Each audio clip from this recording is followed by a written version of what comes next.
is that punch that if you connect it right, what it's supposed to do is stun your opponent for the minute that then sets him or her up for your next shot. That's what entertainment does for you. All right, that's what we're giving Stan Lee, Marvel, and Disney. Now the question is, if you understand Disney's history, there's no way in hell you should trust them holding your mind. It was built on the premise and foundation of white supremacy. That's what I want us to explore a little bit. Now, my technology is going to be a little flicked, but I'm just going to ask you to bear with me. First of all, I want to start with this quote by King. History will have to record that the greatest tragedy of this period of social transition was not the strident clamor of the bad people, but the appalling silence of the good people. And my point here is, they doing what they supposed to do. I ain't mad at them. If I had fools who want to be gullible enough, and I'm using hard language, it's the best with certain people. But if I knew I could create something and make you think that this was your savior, and you're going to give me $1 billion plus in exchange for that, I ain't mad at Stan Lee and Disney and Marvel. They're doing their job. They are playing the white side of the chessboard. That's their job. I can't get mad at my adversary for striking when that's the job of my adversary. I can, however, have some expectations on the black side of the chessboard. And one of the fundamental problems I have right now is not with our young people, it's not with anybody who's going to go, is that there are people who I know are supposedly conscious as hell. And they on the front lines are saying, yo, man, chill, this is just entertainment. That is a dissonance that we have to challenge, and that is my focus. If you're outside of that space, let this slide. I'm talking to us who know better. And I'm talking to us who know better from a perspective of king. That's worse than the people who are trying to club you upside your head. Because you are willingly surrendering, and it's not out of ignorance. See, ignorance is bliss. We're surrendering, I contend, out of cowardice or arrogance, and that's what we're going to have to deal with.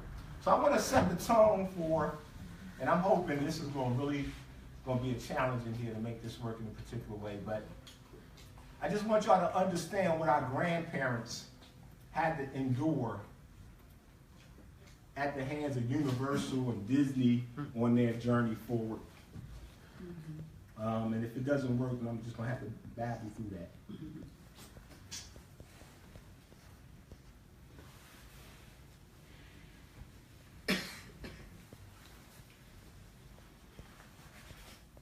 So anyway, I might come back. This right here is a cartoon called Scrub Me Mama with a boogie beat. And it's among a whole trove of old cartoons that were done under the banner of Universal and others, which were based on racist memes. It's all, I mean, they're just many. If you go Looney Tunes, you can go old Universal, it's just what it is. It's what it was. It's what our grandparents, by the way, grew up on. We end up inheriting a different version. It's called Schoolhouse Rock. So if you're 50 or 52, when we grow up, what white people are doing is they've removed at the time the real racist memes, but they still have the racist message, but they package it in heroes that we could then relate to. So we get, Zero, My Hero, 5, but you get a song like Elbow Room. Everybody remember Elbow Room? How does Elbow Room go?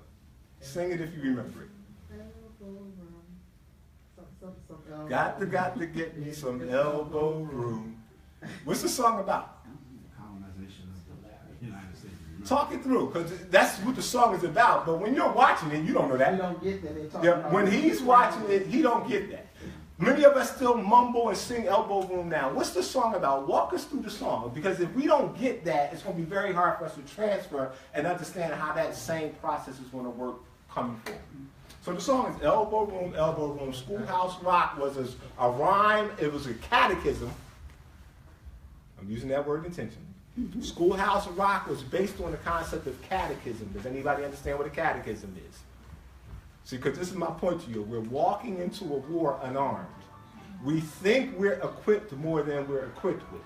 The way our forefathers were conditioned into enslavement, conditioned into the Quran, is through the process of catechism. Does anybody know what catechism is? It's a good process. A call and response chant, usually done with people who are illiterate or uninformed, and it's a way of using rhythm and response for conditioning. Group thing. It's group thing. That's how most of our people came into enslavement. We couldn't read in slavery, right? Reading was illegal.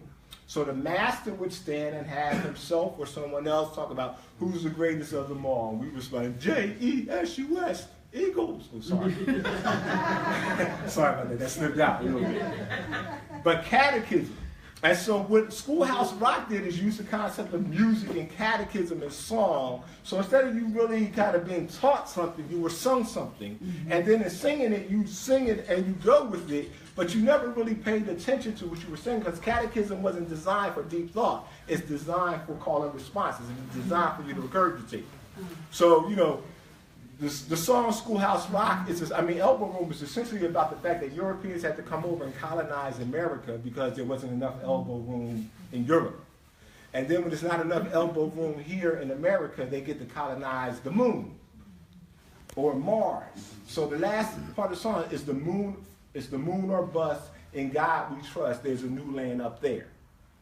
And it talks about the enslavement of our people. It talks about the use of Asians to build the railroads. And it talks about manifest destiny. This is a strategy that's going to be used for us as we move forward. So let me get into this. Rocky. Probably one of the most racist movies series that there was, but we don't know. So my journey here is like in 1982.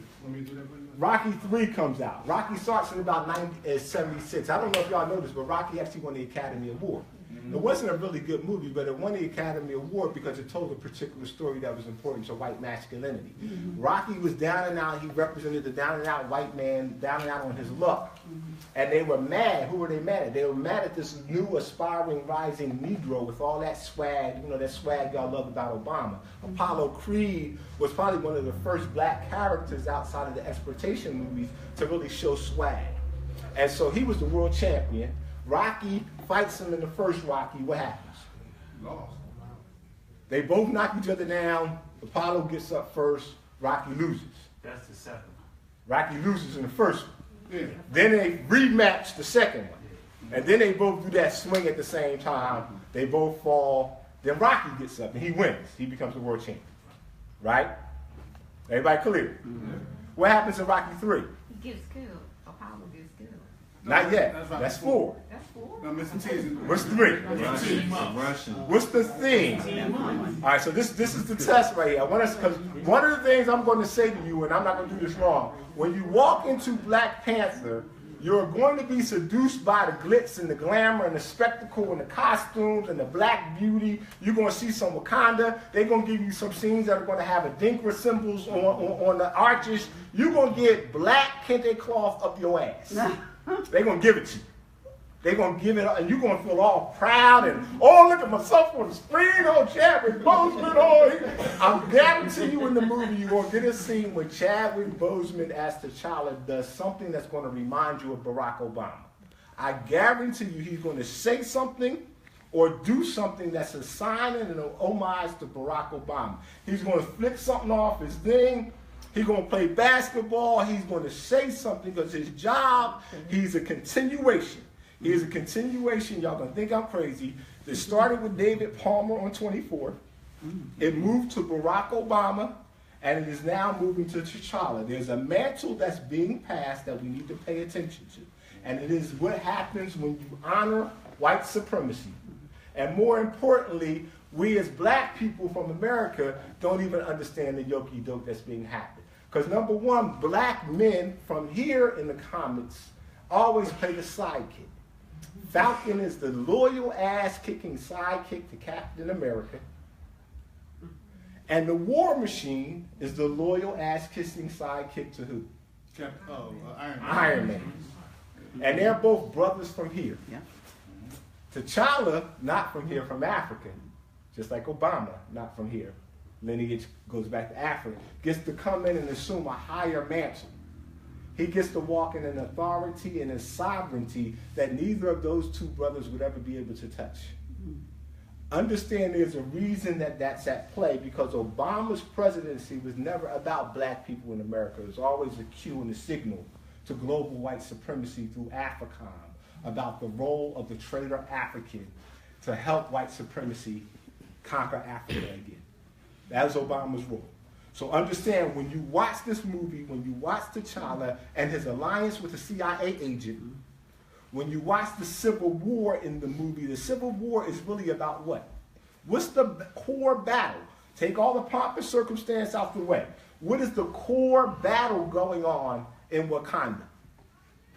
See, that's my other thing. Just like we didn't know who the hell Barack Obama was until we told ourselves we had to vote for him, we had no fucking idea, excuse my language, but I want to say this. Most of us had no idea about the story we're about to walk into. We just were told that we were supposed to support this, and we're doing it. So now I'm asking you content stuff. What's the rumble? What's the rumble? Okay, but what is the core of the tension? It's always about, it's Africa. Africa is irrelevant to white supremacy if there are not resources, right? We have a destabilized African country from which, T'Challa left and abandoned. So he abdicated his position on the throne. Y'all about to rumble over. Y'all got to remember this is fiction now, so y'all ain't got to really go deep. I just need somebody who could tell me the treatment synopsis of the story of the Black Panther. Hold. What's the question again? You said something about the core. There's a rumble in Wakanda. In Civil War. There's a Civil War rumble, not the Avengers Civil War. I'm talking about you're going into Wakanda. They're rumbling. I need somebody to tell me the central premise of the rumble and the fight, the tension, because no story is a story without a core tension. Right, but it's What's the core tension?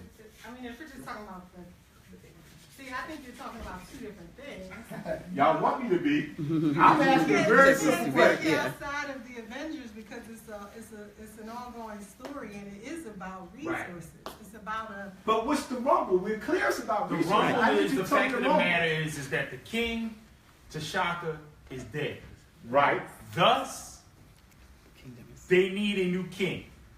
Right. And how to go about doing that is that they have the fight at Warrior Falls to see who's the strongest warrior. Okay? You're giving me the whole story. I am giving you the whole story. I'm not asking for that. What I want right now is you to tell me the core narrative. What's the synopsis that you're walking into? I can't tell you the core narrative because I ain't seen the movie.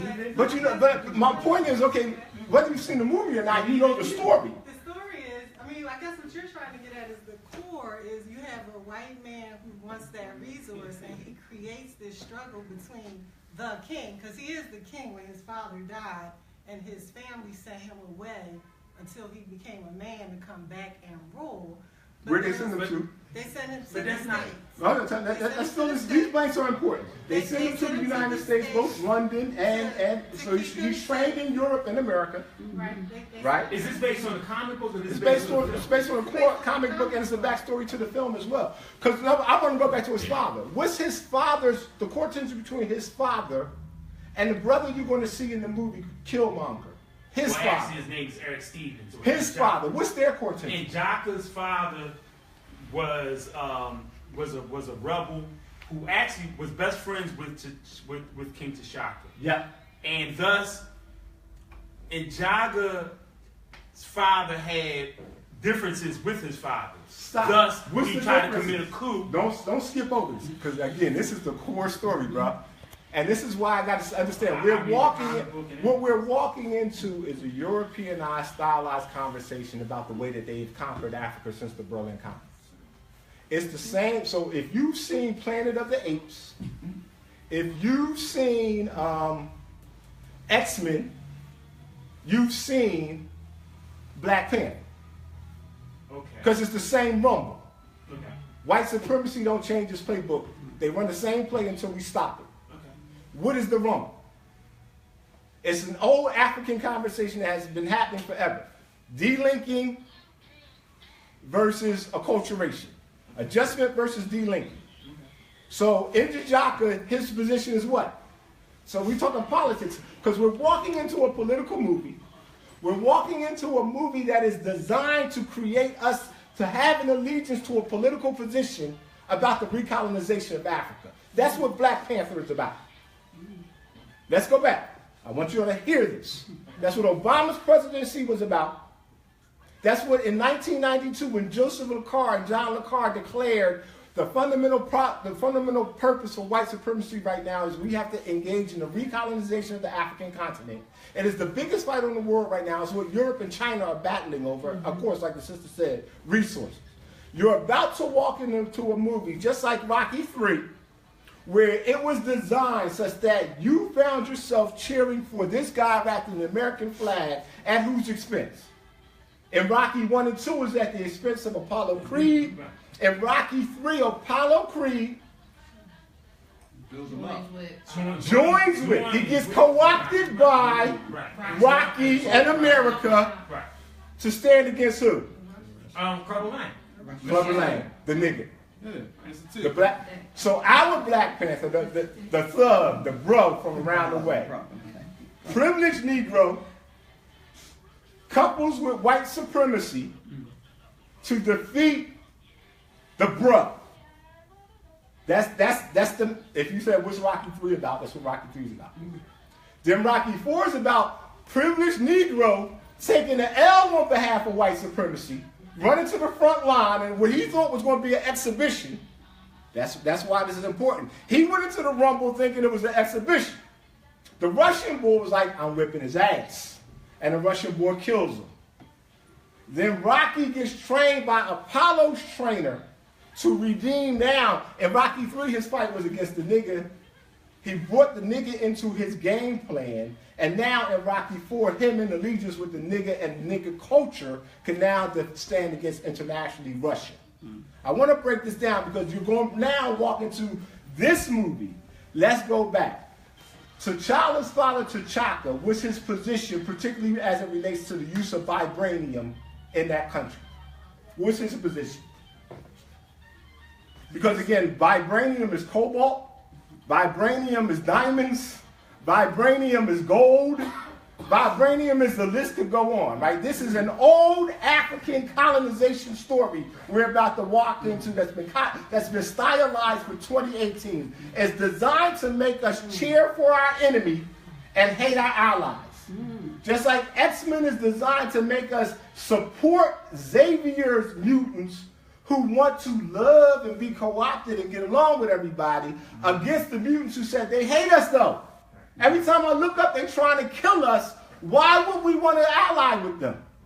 Or Planet of the Apes, where Cobra's saying, no, they hate us.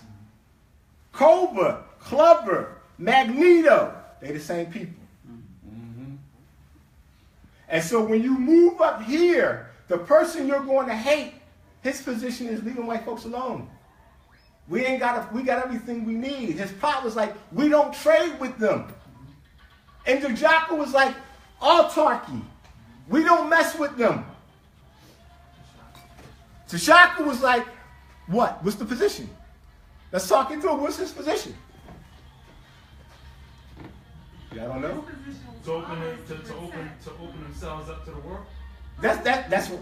And it got handed on to his son, which is why his son then looks at the Avengers as something he should join. Who are the Avengers? If you had to ally, if you take all the superhero-ness out of it, and I don't want to go into the politics right away, but we got to get here. The superhero-ness and who are the Avengers? The best of America. No, they're not. The Avengers are international. Well, they are. They're the UN Security Squad. But it's still at the same time, though. Wait, time out. They are the UN Security Squad. They're the global police. They're the people who, whenever white supremacy is in trouble based on their resources, whenever they want to take down a dictator, they call a dictator. When they want to get rid of Mugabe, when they want to get rid of Libya, Libya boy, what's his name? Gaddafi. So what's the difference with me saying the best of America? You know what I'm saying? Because it's international. It's not just best of America. No, the superheroes that are part of it are international, but they work in America's interest. Right. And why that's exactly what I'm saying. And why we love them is because of the patch-haired black guy. The patch-eyed black guy, right? We think actually, Nick Fury wasn't necessarily black. He came out white. But we love them because, again, let's go back. Inverted allegiance. We love them because we think we're a part of and have been incorporated into a narrative that we think we get some of the booty from the European colonization that we're walking in. So just like we supported Rocky at the expense of Apollo Creed and at the expense of Mr. T, we're going to do the same thing when we walk in. Number one, we're going to support a brother who's alive with the CIA. What's the CIA's role in Africa? Destabilize. So, sometimes you just got to cut to the chase. Yeah. Their job is to destabilize Africa so that Europeans can reap the benefits of the destabilization and the minerals and the materials and the people. So this brother, who we're going to love, has decided based on his father's lineage that their job, because they also believe that that's the way to development, to open up to Europeans access to the vibranium and the technology that we have. So working in conjunction with the CIA, he's working and fighting against who? He ain't fighting against other white supremacists. He does in some of the series. We get happy when he fights the Ku Klux Klan. In this movie, he's fighting against who? The Africans. He's fighting against particularly the African that's the son of the other dude that was a friend of his father, X-Men. That's where the X-Men stuff comes in. And he had the other position. We don't mess with them. Well, at the same time, too, he's also fighting against Ulysses Claw. And Claw, if you go back to Avengers Age of Ultron, was responsible for stealing a vast amount of vibranium. Now, that's the mystery, because they're going to make a connection between Age of Ultron and Black Panther. How did he get all of that vibranium? They're going to make a lot of connections. I guarantee you in the future one, you're going to see it if they don't do it in this one. There's a character, Baron Macabre, whose whole purpose is voodoo. Right? That's Killmonger's and one of Njidaka's, I can't say the word right, proteges. I don't know if that person's going to make this movie, but they are allies. They're going to be in the next movie because, again, this is designed to take us away from our African center. We are supporting a Black Panther. What's a Panther? What's a Black Panther? What's a Panther? Because we out buying stuff and putting our children with that. See, that's my thing. My thing is that I ain't got a problem with the decision you're going to make, but what's it based on? We're too old not to know. What's a panther? It's a black cat, and it's not indigenous to Africa. What's it indigenous to? It's indigenous to Asia. It's actually not indigenous to the globe. It's the name for any damn black big cat. Any melanated. It ain't even got to be black. So the panther doesn't even exist as any cat. It's a genus species of cats. Leopards can be panthers. Jaguars can be panthers. Panthers can be in Asia, they can be in Africa, they can be in South America. So the idea, we think that this is somehow representative of something African, and we want to take it back to the Black Panther Party. But guess what? The Black Panther Party wasn't African. They weren't African. They were ideologues of Mao Zedong, which I'm not going to say is a problem, but it ain't African. See, but we don't know what we're drawing together. So my thing is, look, if you're going to walk into an industry that has done the level of hype that they have done for us, such that we are selling out theaters, buying clothes, our children are asking for, my son, I had to tell him, no, he wants a Panther claw, he wants the mask, and I'll end up being the bad daddy, I got to say. But my thing is, that's what's happening. And so what we're creating is an allegiance around a storyline that is setting us up. And we're going to worship who, I'm sorry, I'm going to use the word. We're going to worship traitors. And we're going to root against people, whether they're right, whether you agree or not. Ideologically, their sole position is we don't open up our country to these outsiders. We have what we need. It's the fundamental African paradox that has led to civil war. It has led to the usurpation of African wealth and power all throughout our time dealing with these damn Europeans.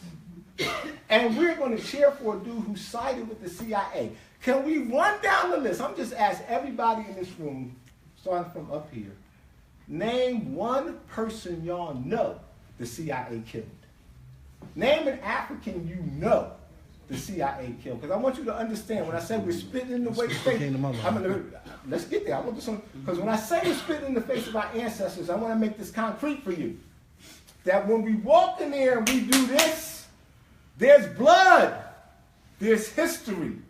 Y'all want to say that's just entertainment, but it's designed to invert your allegiance. And in many ways, we are cheering for people who are among the people who have made it most possible for us to be in a position we are in today. And I want you to understand that when you walk in there and you clap. Because most people ain't going to know what they're talking about and what they're clapping about. It's very important that we at least be able to say, wait a minute. You know, I already gave you my $15, $20, so I'm showing up. But don't stand up and clap at the end of the movie because you're clapping for a traitor. So I want to start here. Name just one person you know that the CIA is responsible for killing. Nkrumah. Oh, I'm just when I point to you. Martin Luther King. Martin Luther King. Gaddafi. Nkrumah. Nkrumah. Bob Marley. Bob Marley. King again. Okay. Wow. Patrice. Oh man. You gonna pass? Okay. Patrice Lumumba. Chappie James. Chappie James. I'm gonna put Barbara Thomas Sankara up there. I'm surprised y'all ain't said Malcolm X yet. Yeah. Because all the FBI is the domestic arm of the CIA. So let's be clear about that. Let's keep it going. That was my answer. Okay. Leave that for somebody else. All right. Second. All right. Okay, so I got to catch this up because we skipping over you. So I got to fill in the blanks. Maurice Bishop. I'm a call Cabral. Say again. I was gonna say Maurice Bishop. All right. Anybody else? What about you, young bro? Because I know you a big fan. I can see it on your face that you a big fan. So I at least want you to know that before you start clapping, what we're clapping for. Steve Biko. Steve Biko, thank you. Another great one. Out of my comma. Tupac, okay, maybe, you know. We're gonna give Tupac some love tonight. I can't hate everybody. So I'm gonna let Tupac slide. Let's go in the back with the smart brothers in the back. I'm surprised we ain't said Fred Hampton. Did they get Idi Amin? I mean, we're in the house of Marcus Garvey. The CIA, not directly, but again, J. Edgar Hoover, who became the FBI chair, cut his teeth on bringing down this movement. His claim to fame was the bringing down of Garvey. That's what propelled him into the chieftaincy of the FBI. I want that to settle in.